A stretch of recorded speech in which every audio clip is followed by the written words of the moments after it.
Even though the incident took place over the weekend and off campus, the students involved must now face the consequences. A weekend party is the talk of the Millard West campus. Police say minors were cited for possessing alcohol at the Southwest Omaha home Saturday night. Police say those cited here were released to their parents. Many of the students attend Millard West High School. According to students at the school, students and student athletes involved with the party are now facing the consequences, and it could affect the upcoming boys state basketball tournament. I know we're losing a couple of our starters.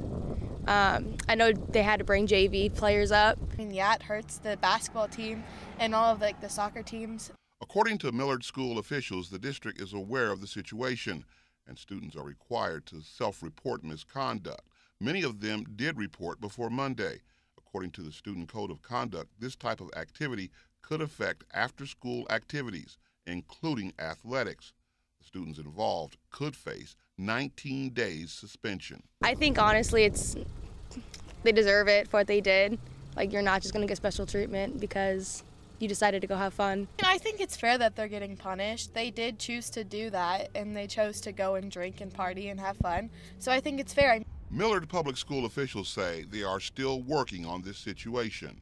With photographer Mike Plews, John Chapman, WOWT 6 News.